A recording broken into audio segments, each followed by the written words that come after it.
রাম বামরা কথা বলবে, রাম বামরা পূজা অর্চনা করবে, অসুবিধা নেই, কিন্তু ওয়াজ করতে গেলে 12টা বাজায় ছাড়তো। এভাবে হিন্দুত্ববাদ কায়েমের ষড়যন্ত্র করা হয়েছে এদেশের মধ্যে। আপনারা মনে রাখবেন, জুলাই আগস্টের বিপ্লবে এদেশের ধর্মপ্রাণ মুসলমানরা শুধু দোয়া করে নাই, জীবনও দিয়েছে, রক্ত দিয়েছে, এমনকি যুবক এবং তরুণদেরকে আল্লাহু আকবার ধ্বনি দিয়ে আলেম উলামা তুলাবারা জাগিয়ে তুলেছে। আল্লাহর উপর বিশ্বাস ভেঙে ফেলা যাবে না, হিন্দুত্ববাদ এই মাটিতে কায়েম করা যাবে না। এক সাগর রক্তের বিনিময় হলেও এদেশে কালিমার পতাকা উড্ডীনের জন্য চেষ্টা করতে হবে। রাজি আছে কারা দুহাত দেখতে চায়? বাংলাদেশের সবচেয়ে বড় সিনেমার তারকা যাকে বলা হয় শাকিব খান, ওর যে রেজিস্ট্রি কয়টা বউ আছে এটা তো আমরা এখনো জানি না। এই কাজটা ও করেছে। ওই কাজটা যদি কোনো আলেম করত তাহলে দেখতেন মিডিয়া পাড়ায় আগুন কেমন লাগতো। এদেশের আলেমদের কাছে বিবাহের কাবিননামা চাওয়া হয় নাই? এই দেশের কুলাঙ্গার সাংবাদিকরা আলেমদের কাছে বিবাহের কাবিননামা চায় নাই? কিন্তু ওদের কাছ থেকে কয়দিন কাবিননামা চাওয়া হয়েছে, ওদের বাচ্চা কাচ্চা হয়ে গেছে, বিবাহের খবর নেই। সাংবাদিকরা খুঁজেই পায় না এই বাচ্চার বাপকে। বহুত কষ্ট করে অনুসন্ধানী সাংবাদিকরা খুঁজে পেল, ওনার বাবা তো তারকা। জিজ্ঞেস করা হলো ঘটনা কি স্যার, এটা কে? কয় বাচ্চাটা আমারই, তবে ওর মা আমার বউ না। এটা কিন্তু খুব আনকমন কথা। বাচ্চাটা আমার, বাচ্চার মা আমার স্ত্রী নয়, এ কথা কোন দিকে ইঙ্গিত করে? এরপরেও কুলাঙ্গাল সাংবাদিকেরা আলেমদের তির্যক মন্তব্য করেছে আর ওদের পদলেহন করেছে। এর দ্বারা প্রমাণ হয় যে সাংবাদিকরা এই সমস্ত নায়কদেরকে প্রশংসা করে, এদেরও চরিত্রের কোনো ঠিক নাই। আমাকে গাজীপুরের এক উল্লেখযোগ্য নেতা আমাকে একদিন বলছে, আপনি তো জামাত শিবির করেন। আমি বললাম, এই এত বড় তথ্য আপনাকে কে দিয়েছে? বলে, একেবারে হাই কমিশন থেকে আমাদের দলের সবাই জানে আপনি জামাত করেন। হাই কমিশন এই কথা বলেছে। আমি বললাম, হাই কমিশন থেকে শুরু করে আপনাদের তৃণমূল পর্যন্ত নেতা কর্মী যা আছেন সব মিথ্যাবাদী। কথা বলেন, সব মিথ্যাবাদী। ওরা মিথ্যার উপর রাজত্ব করেছে, কথা বলতে হবে, ঠিক কিনা?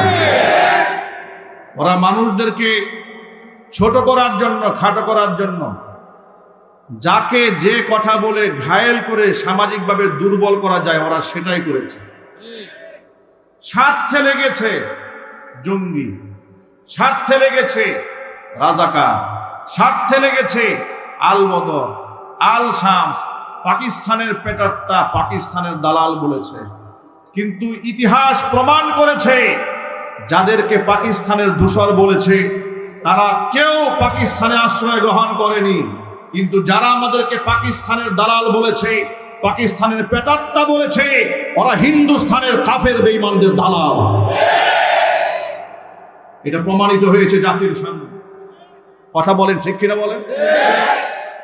ওরা আলেমদেরকে স্বাধীনভাবে কথা বলতে দেয়নি। আল্লাহ তাআলা আমাদের সুযোগ করে দিয়েছেন, কোরআন সুন্নাহর কথাগুলো আমরা বলিষ্ঠ কণ্ঠে বলতে চাই। এই সমাজে যদি আল্লাহর কোরআন সঠিকভাবে বলা যেত, এ দেশের চিত্র আরো অনেক ভালো হয়ে যেত। এই সমাজের মধ্যে এত চুরি, এত ডাকাতি, এত চিন্তা, এত রাহাজানি, এত খুন খারাপি হতো না যদি এদেশের ওলামারা স্বাধীনভাবে দিনের কাজ করতে পারতেন। হাতে পায়ে শিকল লাগিয়ে দেওয়া হতো, বয়ানে স্টেজে ওঠার আগে কানে কানে এসে বলতো, হুজুর দিনকাল ভালো না, এটা বললেন না। এরপরে 14টা শর্ত দিয়ে মাহফিলের পারমিশন দেওয়া হতো। এই গাজীপুরে, এই টঙ্গীতেও আমার অনেকগুলা মাহফিল বন্ধ করে দিয়েছে। গাছাতে বন্ধ করে দিয়েছে, জয়দেবপুরে বন্ধ করে দিয়েছে, কোনাবাড়িতে বন্ধ করেছে, কাশিমপুরে বন্ধ করেছে। কেন? আমাদেরকে ব্লক করলে ওদের ফায়দা কি? আপনারা বলেন, কি ফায়দা? ফায়দা আছে। ফায়দা হচ্ছে ওরা এগুলা করে রাম এবং বামদেরকে দেখায়, তাদেরকে দেখায়, দেখো আমরা তোমাদের কত অনুগত গোলাম, আমরা তোমাদের কত বড় দাস। দেশের জনপ্রিয় আলেমদেরকে আমরা অপমানিত করি, শুধু তোমাদের মতো মুশরিকদেরকে খুশি করার জন্য। আপনি একটু জোরে বলতে হবে, ঠিক কিনা বলেন? ওরা ইসলামের শত্রুদেরকে খুশি করার জন্য আলেমদের পায়ে ডান্ডা বেরি পড়িয়েছে। ওরা রয়ের মুখে হাসি ফুটাবার জন্য আলেমদের হাতে হাত করা পড়িয়েছে। গরুর রশি দিয়া টেনে টেনে আলেমদেরকে আদালতে হাজির করেছে।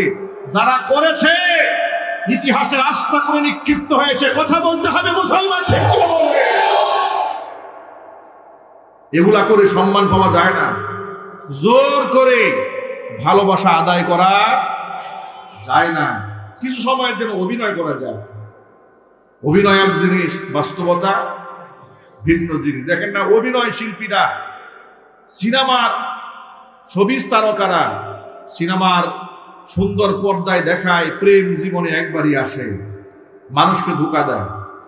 অথচ সিনেমা শেষ, ওদের বাস্তব জীবনে তাকান, দেখবেন ওদের জীবনে যে কত হাজার প্রেম আসলো আর গেল, এগুলো কম্পিউটারে গুণে শেষ করা যায় না। কথা বলে না কেন? বাংলাদেশের সবচেয়ে বড় সিনেমার তারকা যাকে বলা হয় শাকিব খান, ওর যে রেজিস্ট্রি কয়টা বউ আছে এটা তো আমরা এখনো জানি না। যেই কাজটা ও করেছে, ওই কাজটা যদি কোনো আলেম করত তাহলে দেখতেন মিডিয়া পাড়ায় আগুন কেমন লাগতো। এদেশের আলেমদের কাছে বিবাহের কাবিননামা চাওয়া হয় নাই? এই দেশের কুলাঙ্গার সাংবাদিকরা আলেমদের কাছে বিবাহের কাবিননামা চায় নাই? কিন্তু ওদের কাছ থেকে কয়দিন কাবিননামা চাওয়া হয়েছে? ওদের বাচ্চা কাচ্চা হয়ে গেছে, বিবাহের খবর নাই। সাংবাদিকরা খুঁজেই পায় না এই বাচ্চার বাপকে। বহুত কষ্ট করে অনুসন্ধানী সাংবাদিকরা খুঁজে পেল, ওনার বাবা তো তারকা। জিজ্ঞেস করা হলো, ঘটনা কি স্যার? এটা কে? কয় বাচ্চাটা আমারই, তবে ওর মা আমার বউ না। এটা কিন্তু খুব আনকমন কথা। বাচ্চাটা আমার, বাচ্চার মা আমার স্ত্রী নয়, এ কথা কোন দিকে ইঙ্গিত করে? এরপরেও কুলাঙ্গাল সাংবাদিকেরা আলেমদের তির্যক মন্তব্য করেছে আর ওদের পদলেহন করেছে। এর দ্বারা প্রমাণ হয় যে সাংবাদিকরা এই সমস্ত নায়কদেরকে প্রশংসা করে, এদেরও চরিত্রে কোনো ঠিক নাই। আমার প্রিয় বন্ধুগণ, আল্লাহ রাব্বুল আলামিন কোরআন নাজিল করে দিয়েছেন। কেন নাজিল করলেন শোনেন। আল্লাহ পাক বলেন, আলিফ লাম রা,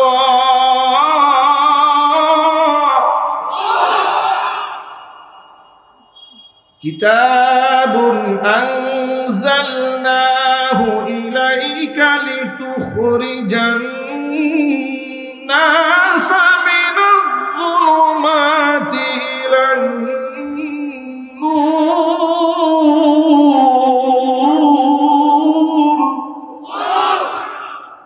আল্লাহ পাক বলেন, হে নবী, আলিফ লাম রা হুরুফে মুকাত্তাআত, এর অর্থ আল্লাহ পাকই ভালো জানেন। পৃথিবীতে কেউ এই সমস্ত হরফের অর্থ জানেন না।